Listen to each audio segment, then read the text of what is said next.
Hi friends, मैं Dinesh sir.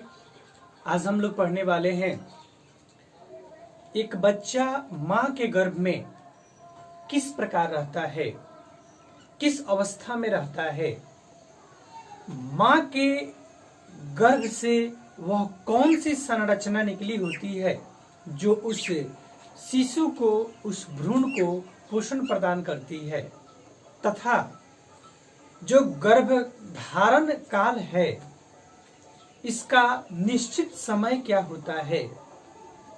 प्रत्येक माह में बच्चे का विकास किस तरह से होता है, कौन कौन से अंग बनते हैं। हम लोग 1 माह से लेकर जो गर्भधारण काल होता है 9 माह का, तो उस 9 माह तक के प्रोसेस को भी जानेंगे और यह भी जानेंगे कि गर्भाशय के अंदर जो जनन स्तर पाई जाती हैं वो कितने होती हैं। तो पिछले वीडियो में हम लोग जान चुके हैं कि 3 प्रकार की जनन स्तर, गैस्ट्रुलेशन की 3 परतें पाई जाती हैं। गर्भारोपण के पश्चात जो 3 जनन स्तर प्रारंभ हो जाते हैं, जो बनना प्रारंभ हो जाती है, उन तीनों जनन स्तर का क्या क्या काम है। ये जो टॉपिक आज हम पढ़ रहे हैं, ये सभी टॉपिक जो आज हम लोग पढ़ेंगे, इसका बहुत ज्यादा इंपॉर्टेंस है। आप 12th के एग्जाम में ही नहीं बल्कि हर कॉम्पिटिटिव एग्जाम में इस टॉपिक से क्वेश्चन हमेशा पूछे जाते हैं। इसलिए इस वीडियो को आप लोग अंतिम तक देखिएगा।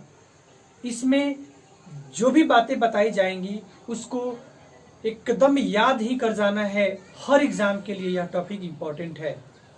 तो चलिए सबसे पहले हम लोग जानेंगे, ये जो प्रोसेस हम लोग पढ़ रहे हैं वो पोस्ट फर्टिलाइजेशन इवेंट्स के अंतर्गत आता है, यानी निषेचन पश्च घटना के अंतर्गत आता है। तो निषेचन पश्च घटना में 2 घटनाएं घटित होती है। एक होता है जाइगोट का निर्माण। पहला है जाइगोट।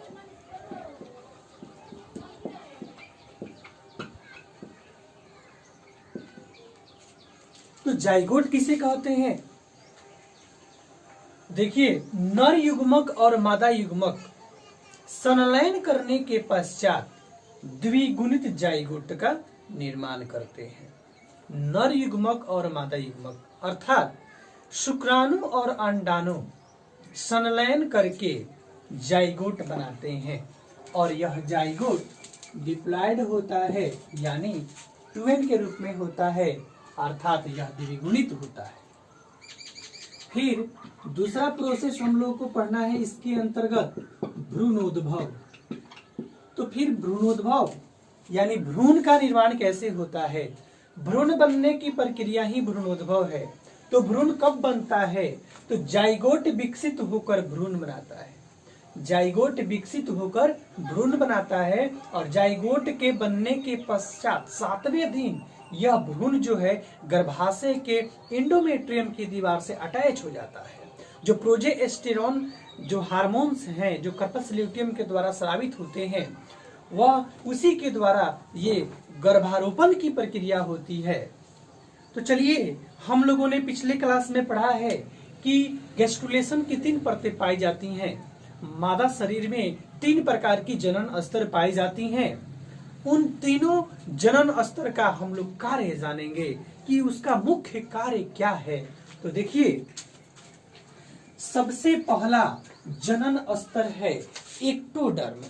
सबसे पहला जनन स्तर है एक्टोडर्म। एक्टोडर्म, इस एक्टोडर्म का क्या काम है? एक्टोडर्म का मुख्य काम है हमारे शरीर का, यह मस्तिष्क तैयार करता है, त्वचा बनाता है, स्पाइनल कार्ड बनाता है, तंत्रिका तंत्र बनाता है। पहला काम इसका है, यह मस्तिष्क बनाना, त्वचा बनाना, तंत्रिका तंत्र बनाना, स्पाइनल कार्ड बनाना। चलिए हम लोग दूसरा जनन स्तर का काम जानेंगे, मीसोडर्म का काम।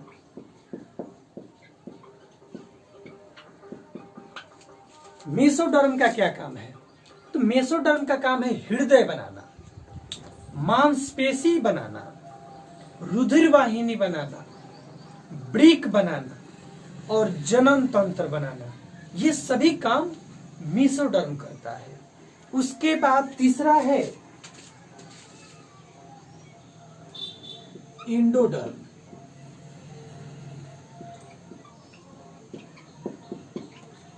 इसका मुख्य काम है श्वसन तंत्र बनाना, पाचन तंत्र बनाना, कर्ण का मध्य भाग बनाना और इसके पश्चात यह मूत्राशय बनाने का भी कार्य करता है। तो इन तीनों जनन स्तर का कार्य हम लोग जान लिए। इसके पश्चात हम लोग जानेंगे कि मां के गर्भ में बच्चे को, शिशु को विकसित होने में कितने दिन का समय लगता है या कितने माह का समय लगता है। तो शिशु को विकसित होने में 9 माह या 270 दिन का समय लगता है। ये गर्भधारण की अवधि है। इन्हीं अवधि के पश्चात शिशु का विकास होता है। तो शिशु के विकास में 9 माह का जो समय लगता है, इस 9 माह के समय में भ्रूण किस प्रकार से विकसित होता है, प्रथम माह में बच्चे का कौन सा अंग बनता है, दूसरे माह में क्या होता है, तीसरे माह में कौन सा प्रोसेस, चौथे, पांचवें, सातवें, आठवें और 9वें माह तक के प्रोसेस को हम लोग जानेंगे।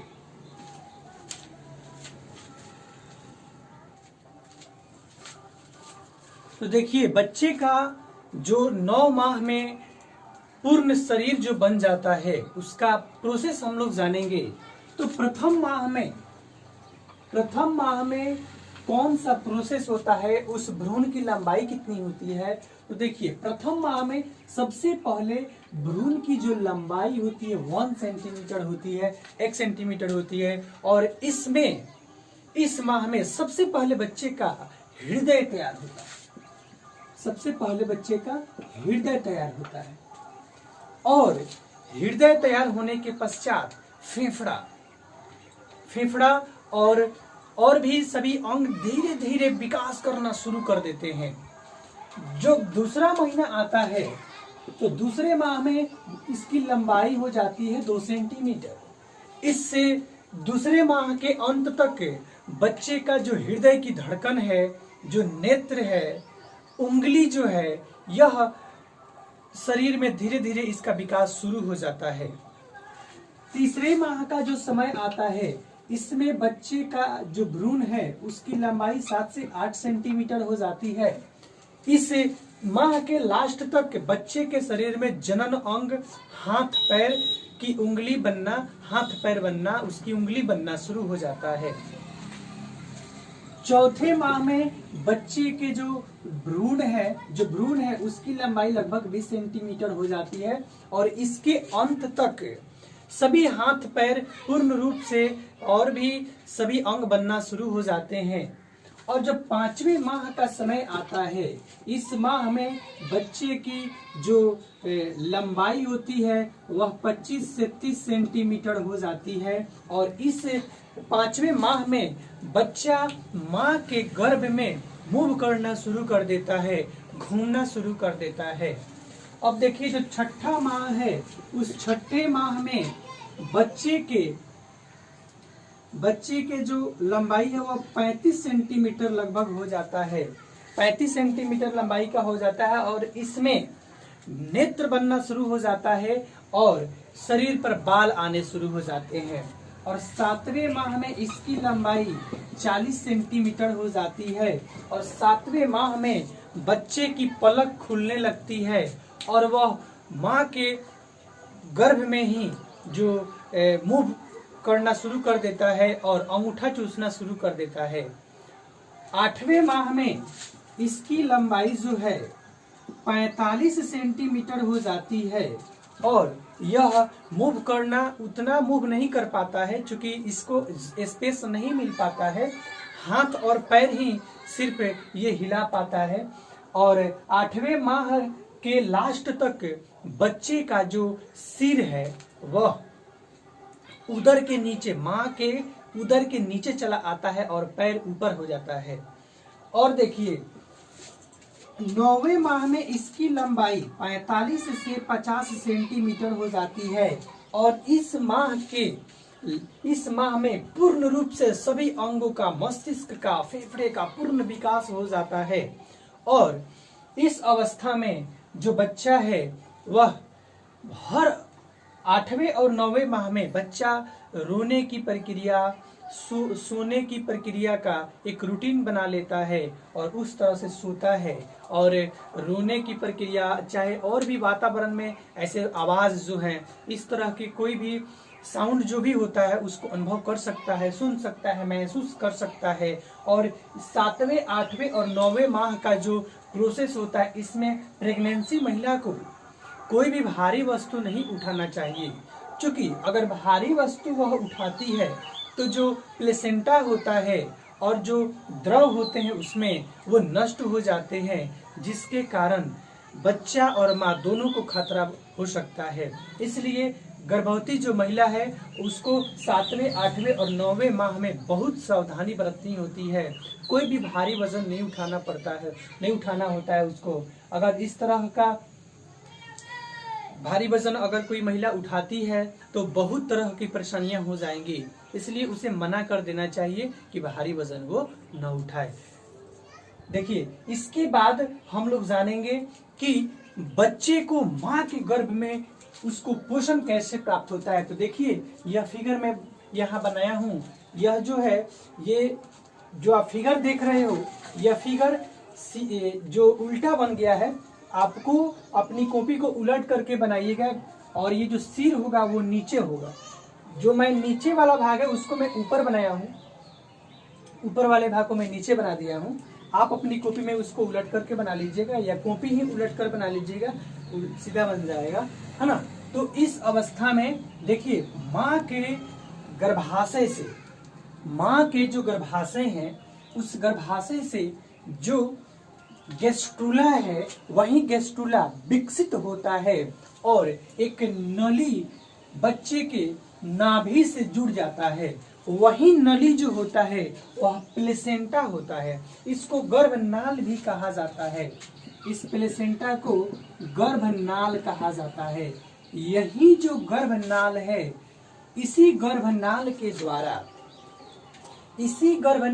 द्वारा माँ के शरीर से जो रक्त आता है वह रक्त इस गर्भनाल से या प्लेसेंटा से होकर इस बच्चे के शरीर में जाता है और बच्चे के शरीर में जैसे ही प्रवेश करता है तो उस रक्त में उपस्थित जो भी पोषक पदार्थ हैं बच्चा का शरीर उसको एब्जॉर्ब कर लेता है और साथ ही ऑक्सीजन भी उसी रक्त से प्राप्त कर लेता है और बच्चा अपना उत्सर्जित पदार्थ जैसे CO2 का जो उत्पन्न करता है वह उत्सर्जित पदार्थ माँ के रक्त में ही फिर से छोड़ देता है और इस प्रकार से बच्चे को गर्भ भ्रूणीय अवस्था में पोषण प्राप्त हो जाता है।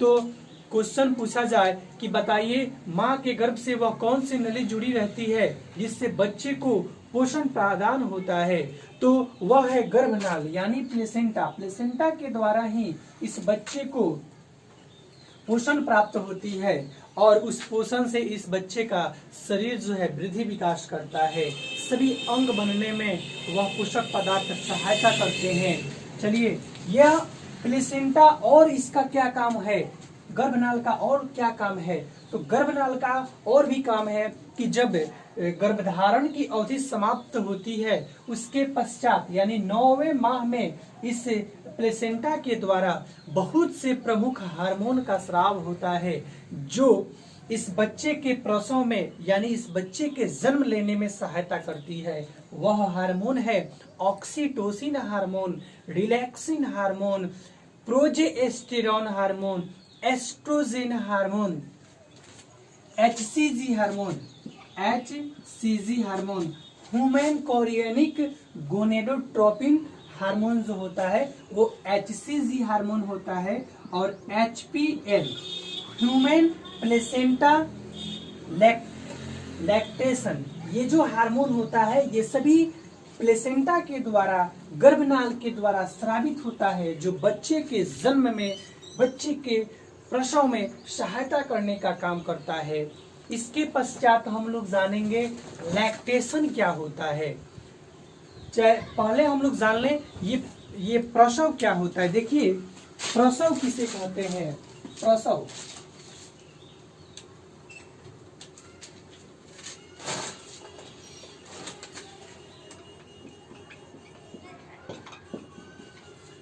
प्रसव प्रसव क्या है।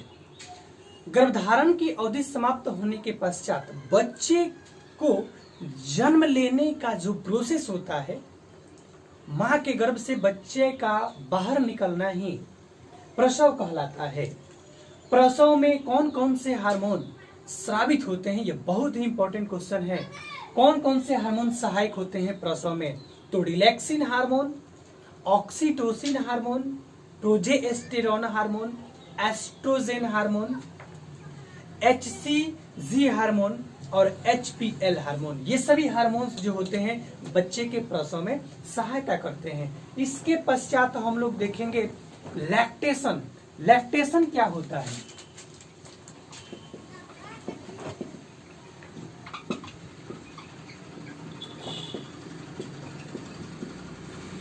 देखिए लैक्टेशन क्या होता है।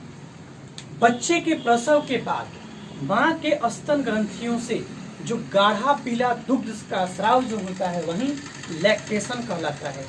प्रसव के पश्चात मां के स्तन ग्रंथियों से स्रावित होने वाला गाढ़ा पीला दूध ही लैक्टेशन कहलाता है।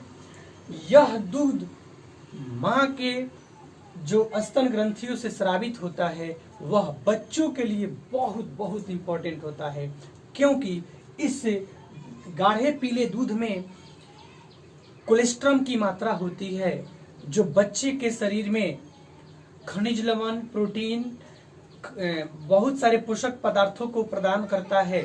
साथ ही साथ उस बच्चे के शरीर में रोग प्रतिरोधक क्षमता भी बना देता है, ताकि वह कोई भी जीवाणु विषाणु से प्रभावित न हो। तो रोग से लड़ने की क्षमता ये कोलेस्ट्रॉल प्रदान कर देता है। इसलिए कहा जाता है कि बच्चे को माँ का कम से कम 6 माह तक लगातार दूध पिलाना चाहिए। इसके बाद ही हम अन्य पाउडर वगैरह जो भी दूध देना होता है हम दे सकते हैं। लेकिन जन्म के 6 माह तक हमें माँ का ही दूध बच्चे को आहार के रूप में देना चाहिए, स्तनपान कराना चाहिए, क्योंकि उस दूध में बहुत अधिक मात्रा में IgA जो प्रतिरोधक क्षमता है, जो प्रोटीन्स है ना, तो ये सभी जो है ये माँ के दूध से ही प्राप्त होता है। तो इस प्रकार से हम लोगों ने मानव में जो रिप्रोडक्शन होता है इस प्रोसेस को आज हम लोगों ने पढ़ लिया। और इसके बाद हम आपको बताएंगे अगले वीडियो में कि जुड़वा बच्चा कैसे होता है, जुड़वा बच्चा होने का क्या रीजन है। हम हर वह पॉइंट नोट करेंगे जो जुड़वे बच्चे के उत्पन्न होने में मदद करती है, वह प्रोसेस को जानेंगे हम लोग अगले वीडियो में। तो आज के लिए बस इतना ही, इसको याद कीजिए और कहीं भी प्रॉब्लम होता है तो कमेंट कीजिए। और जितना भी जो जैसे मैंने लेसन 2 पढ़ाया, लेसन 3 आज समाप्त हो गया। बस एक टॉपिक आपको जुड़वा बच्चा कैसे होता है ये बता दूंगा। लेसन 4 कंप्लीट करने के बाद जनसंख्या नियंत्रण पढ़ाने के पश्चात मैं लेसन 1, 2 और 3, 4 का ऑब्जेक्टिव, सब्जेक्टिव सभी महत्वपूर्ण क्वेश्चन को बताऊंगा। तो धन्यवाद, इसको याद कीजिए।